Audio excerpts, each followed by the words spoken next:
ஓம் நம சிவாய. அனைவருக்கும் அன்பு தெய்வமகளின் வணக்கம். நாம் நம்ம இல்லத்தில் இந்த 3 இடங்களை நிச்சயமாக ரொம்ப ரொம்ப சுத்தமாக இருக்கணுங்க, இறைவன் வரவேற்புக்காக. வாங்க அது எந்த இடங்கள் பார்த்துடலாம். ஓம் நம சிவாய. திருச்சிற்றம்பலம். முதலாவது நம்மளுடைய வாசப்படிங்க, அப்படி ரொம்ப ரொம்ப மங்களகரமாக வைக்கணுங்க. மகாலட்சுமி தாயார் வரக்கூடிய அந்த இடமானது, நம் குலசாமி இருக்கக்கூடிய இந்த இடமானது ரொம்ப மங்களகரமாக எப்பவுமே மஞ்சள் பூசி மலர்கள் வைத்து கோலம் போட்டு ரொம்ப அழகாக வைக்கணுங்க. ரெண்டாவது நம்மளுடைய அடுப்படிங்க. கண்டிப்பாக அடுப்படி கிட்ட நிச்சயமாக அம்பிகை படம், மாதா அன்னபூர்ணேஸ்வரி அம்மாவுடைய படம் நம்ம கிச்சனில் அடுப்படியில் நிச்சயமாக இருக்கணுங்க.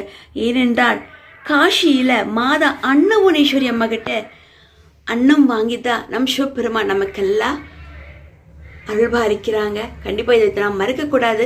அப்படியாப்பட்ட அடுப்படியில் தாயார் ஃபோட்டோ நிச்சயமாக வைக்கணும். பிறகு நம்மளுடைய அடுப்படியானது ரொம்ப சுத்தமாக வைக்கணுங்க. சமைக்கிற நேரம் போக அந்த அடுப்படியானது லக்ஷ்மி கட்டாட்சமாக இருக்கணும். கண்டிப்பாக அங்கேயும் நாம் சந்தன பொட்டு வச்சுருக்கணும். இங்கே பாருங்கள், நாம் வச்சுருக்கோம். பிறகு நாம் இரவு நேரத்தில் ஒரு அடுப்படி கிட்ட நாம் ஒரு சின்ன பாத்திரத்தில் அன்னம் கொஞ்சனாவது வச்சுருக்கணும். நாம் என்ன நைட்டு உணவு சாப்பிட்றோமோ அதை சுத்தமாக அம்பாளுக்கு நாம் கொஞ்சம் எடுத்து வச்சு இரவு நேரத்தில் அங்கே வைக்கணுங்க. கண்டிப்பாக அம்பிகையானவங்க இரவு நேரத்தில் தான் நம்ம வீட்டுக்கு பார்ப்பாங்க, குழந்தைங்க எப்படி வச்சுருக்காங்க வீடைன்னு சொல்லி. ரொம்ப உலகமெல்லாம் படியழைத்த அம்பாள் கடைசியில் எல்லாருக்கும் கொடுத்துட்டு தனக்கு பசியாக இருக்கும்போது தான் குழந்தைங்களை தேடி வருவாங்க. அப்போ நாம் என்ன பண்ணணும்? கண்டிப்பாக அடுப்படியில் கொஞ்ச நாள் சாப்பாடு ஒரு கிணத்துல போட்டு வைக்கணும். பிறகு தண்ணி வைக்கணுங்க இரவு நேரத்தில். கண்டிப்பாக இதெல்லாம் செய்யுங்க. பிறகு அடுப்படி பார்த்தீங்கன்னா ரொம்ப ரொம்ப மங்களகரமாக வைக்கணுங்க. கசகசன்னு இல்லாமல் ரொம்ப சுத்தமாக நீட்டாக உங்களுடைய சாப்பாடு வேலை முடிஞ்சோட நீட்டாக வச்சுருங்க. அதை வைக்க சமையலுக்கு தேவையான பொருட்களெல்லாம் பார்த்திங்கன்னா ரொம்ப ரொம்ப நம்ம அழகாக வைக்கணுங்க. பிறகு அங்கே நாம் அன்ன குபேரரை நம்ம வச்சுருக்கோம். அதே மாதிரி உங்ககிட்ட இருந்தால் நீங்களும் வைங்க. அடுப்படை என்பது ரொம்ப ரொம்ப சுத்தமாக இருக்கணுங்க. கண்டிப்பாக இதை மறந்துடாதீங்க. ஏன்னா இங்கே தான் மகாலட்சுமி வாசம் செய்கிறாங்க. சமைக்கிற நேரத்தை பொறுத்து சமைக்கிற நேரம் முடிஞ்சதுக்கப்புறம் நீங்கள் ரொம்ப சுத்தமாக அழகாக நீட்டாக வச்சுருங்க கண்டிப்பாக. பிறகு மூணாவதாக நம்மளுடைய இறைவன் வைக்கக்கூடிய எந்த இடமாக இருந்தாலும் ரொம்ப ரொம்ப சுத்தமாக இருக்கணுங்க. நாம் இதை ஹாலில் வரவேற்பு அறையில் நான் விநாயகர் பெருமானையும் என்னோட முதல் வேலைக்கானது காலை விநாயகர் பெருமானுக்கு தான் நான் ஏற்றுவேன். பிறகு அக்ஷய பாத்திரத்தில் அந்த வரவேற்பு அறையில் நிச்சயமாக மலர்கள் போட்டு நாம் வைக்கணுங்க. பிறகு நம்மக்கிட்ட என்ன சுவாமி இருக்கோ குத்து விளக்கோட, சில பேர் பார்த்தீங்கன்னா குத்து விளக்கெல்லாம் எடுத்து பேக் பண்ணி வச்சுருப்பாங்க. அப்படியெல்லாம் வைக்கக்கூடாது. அம்பிகை கிட்ட வைங்க. இந்த வெள்ளிக்கிழமை நாளில் பௌர்ணமி நல்ல நாளில் அம்பாளுக்கு நீங்கள் விளக்கு ஏற்றுங்க. கண்டிப்பாக அந்த வெள்ளிக்கிழமைலாவது ஏற்றுரும். அப்படி முடியலன்னா பௌர்ணமி அமாவாசை இந்த நாளையாவது ஏற்றுங்க. பிறகு விசேஷ நாளில் கண்டிப்பாக குத்து விளக்கு ஏற்றுங்க. இந்த மாதிரி அம்பிகை நம்ம வீட்டில் என்ன சாமி இருந்தாலும் அந்த இடமானது சுத்தமாக வச்சுக்கணுங்க. அந்த சுத்தம் தான் நமக்கு பகவான் இருக்கக்கூடிய அந்த இறைவனை போகக்கூடிய அந்த இடமாக நம்ம வச்சுருந்தோம்னா பகவானுடைய பரிபூர்ண ஆசீர்வாதம் நிச்சயமாக நமக்கு கிடைக்கும். நீங்கள் ஹாலில் பார்த்தீங்க. பிறகு நம்மளோட சுவாமி அறைக்கிட்ட வாங்க. பாருங்கள், பகவானுக்கு நாம் தினந்தோறும் ஒரு மலராது வைத்து பகவானுக்கு நாம் வழிபாடு பண்ணணுங்க. பிறகு பார்த்திங்கன்னா என்னுடைய சாமியரை ரொம்ப லக்ஷ்மி கட்டாட்சமாக இருக்கணுங்க. தினந்தோறும் நாம் விளக்கேற்றணும். மூணாவதாக நாம் இதை குறிப்பிடுற முதல் வாசல், பிறகு அடுப்படி, பிறகு நம்முடைய சுவாமி அறைங்க ரொம்ப ரொம்ப சுத்தமாக வைக்கணுங்க.